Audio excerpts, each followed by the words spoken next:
반갑습니다. 플러스 경매 김수경입니다. 저는 부산 울산 경남 지역에서 경매 대행 그리고 경매 교육일을 하고 있습니다. 오늘은 인천지방법원 사건입니다.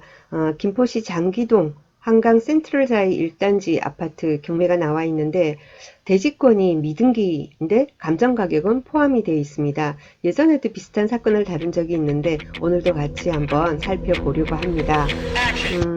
매각기일은 3월 26일입니다. 아직 한참 남았어요. 한 달도 더 남았네요.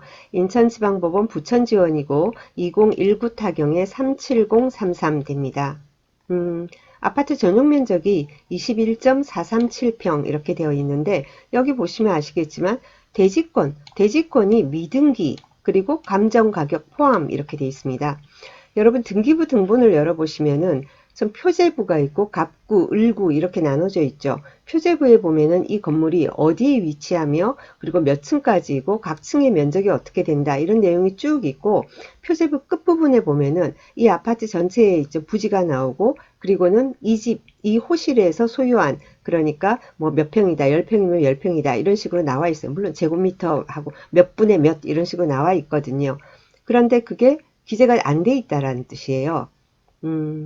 그래서 그런 어떤 대지권 미등기 같은 경우 여러 가지가 있는데 사실은 근데 이런 단지 아파트 같은 경우에는 거기에 표제부에 이제 기재가 안 돼 있다 뿐이지 사실은 뭐 대금도 다 분양대금 있지 않습니까? 다 납부하고 그런 경우가 대부분입니다. 이번 케이스도 그런데 이런 경우에 보면은 이제 법원에서 제대로 이제 조사를 해가지고 이 분양사로부터 회신을 받아서 문제 없다라는 것을 매각물권 명세서에 기재를 해주는 경우가 많지만 대부분은 아니에요. 많지만 그렇지 않은 경우도 있거든요. 그런 경우에는 어떻게 해야 할지 같이 한번 알아보도록 하겠습니다.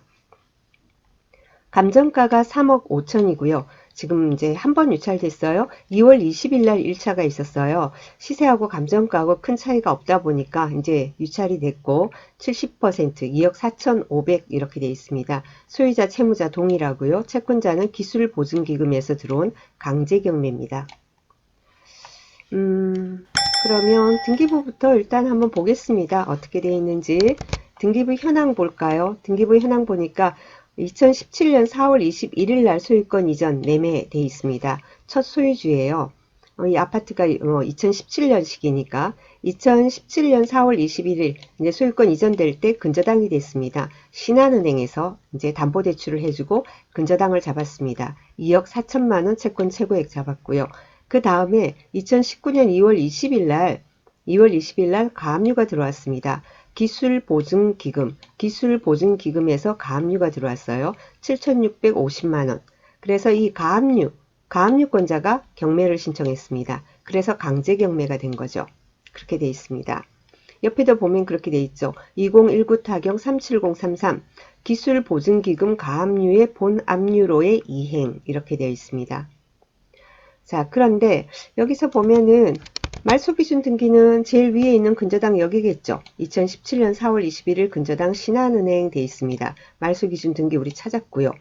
아까 제가 법원에서 매각물권 명세서에 그 대지권 미등기에 대한 내용을 기재를 해주는 경우도 있지만은 아닌 경우도 있다고 했습니다. 그런 경우 어떻게 알아볼까요? 하는 방법 중에 하나가 여기서 신한은행에서 담보대출을 해줬습니다. 자, 그런 경우에는 채권자는 그 내용을 확보하고 있는 거거든요. 사실 대지권이 없는 아파트에 은행에서 1금융권에서 담보대출을 해줄 리가 없습니다.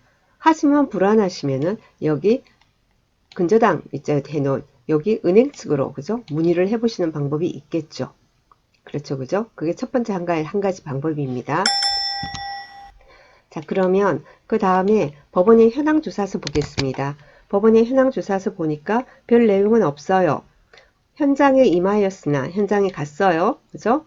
이때는 언제 갔냐면 2019년 10월 17일 날 그리고 10월 22일 날 경매 들어오면 곧장 가잖아요. 자, 이렇게 돼 있습니다. 이 당시에 이제 갔을 때 벌써 몇 달 지났죠. 이해관계인을 만나지 못하여 점유관계를 확인하지 못하였고 안내문을 출입문에 부착하여 두었음. 그렇게 했어요. 그죠? 자, 보통 그런데 지금까지 저하고 쭉 공부를 하신 분이 우리 같이 보면 알지만은 이렇게 사람을 못 만났으면 뭐 폐문부재하여 뭐 똑같은 말이죠. 이렇게 해놓고 뭘 합니까? 저기를 하잖아요. 전입세대 열람을 하지 않습니까? 동사무소 가서 그죠? 전입세대 열람을 합니다. 지금 그 내용은 여기에는 없어요, 또. 자, 그리고 매각물건 명세서 보겠습니다. 법원의 매각물건 명세서는 집행관의 현황주사서와 등기등본을 종합해가지고 이렇게 대략적으로 분석을 해놓은 겁니다. 이 매각물건 명세서만 열심히 봐버렸으라도 경매사고의 90% 이상을 줄일 수 있습니다. 자, 여기 보면 최선순위 설정 이렇게 되어 있습니다. 최선순위 설정이 말소 기준 등기를 말합니다. 아까 우리 근저당 찾았죠? 2017년 4월 21일 날 4월 21일 날 집 매매하면서 그죠? 잔금 내면서 잔금 때문에 담보대출 받아서 소유권 이전과 동시에 근저당 설정이 돼 있었습니다. 그렇죠, 그죠? 자, 그리고 조사된 임차 내역 없답니다. 그리고요, 어떤 내용이 나오냐면은 여기 비고란을 한번 보세요. 밑에까지 잘 보셔야 돼요, 늘. 비고란에 대지권 미등기이나 매각 목적물 및 평가에 포함됨, 주식회사 생보부동산 신탁으로부터 분양대금이 완납되고 미등기 대지권은 사실상 취득한다는 회신서가 제출됨. 그럼 된 거다, 그죠? 그럼 나중에 본인 소유에 있지 않습니까? 대지권 그거를 등기를 하면 되는 거예요. 물론 등기 비용은 조금 들어가죠. 그렇지만은 등기를 하면 되는 겁니다. 뭐 몇십만 원밖에 더 들겠습니까? 자, 그리고요. 그리고 또 제가 전입세대 열람 이것은 2020년 2월 10일 날, 그죠? 2월 10일 날 전입세대 열람이에요. 여기 보면은 세대주 성명 서땡땡, 그리고는 여기 세대주 뭐 서땡땡, 최초 전입자 서땡땡 이렇게 해서 2017년 4월 20일 소유주가 서모시잖아요. 맞는 것 같아요. 그죠? 자, 이거 우리 전입세대 열람 보는 김에 한 가지 공부를 더 해봅시다. 간혹 보면은 여기 세대주 성명 여기 나오는데 보통 세대주가 나오거든요. 요 이름하고 여기 최초 전입자 이름하고가 다른 경우가 있습니다. 다른 경우가 있어요. 그럴 수 있죠. 예를 들면은 세대주는 뭐 남편이 세대주가 되기도 하고 뭐 부인이 될 수도 있고 또 뭐 부모가 될 수도 있고 그렇죠. 그 세대주는 사정상 조금 늦게 전입을 하고 가족 중에 누군가가 먼저 전입을 하고 나중에 세대주가 합가하는 경우에는 세대주 전입 날짜 이렇게 되고 최초 전입자는 다른 사람으로 날짜가 또 다르게 더 빨리 이렇게 되어 있는 경우가 있습니다.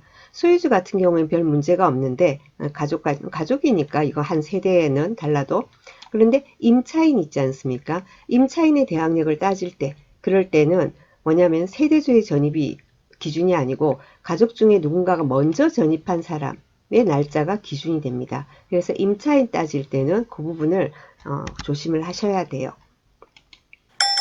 그리고 등기부등본 한번 봤습니다. 등기부등본은 표제부가 있고 갑구가 있고 을구가 있습니다. 그죠? 갑구에는 소유권에 관한 내용이 나옵니다. 자, 여기 열어보면 처음에 소유권 보존 했습니다. 첫 등기가 이제 된 거죠. 자, 여기 소유주가 어떻게 해요? 주식회사 생보부동산 신탁 이렇게 돼 있는 겁니다. 여기 주소도 나오죠. 그죠? 자, 그러니까 대지권은 미등기란 말이에요. 표제부에. 근데 이 제대로 이렇게 대금은 다 분양대금은 다 완납을 한 건가? 그것 때문에 법원에서 이쪽으로 이제 보냈겠죠.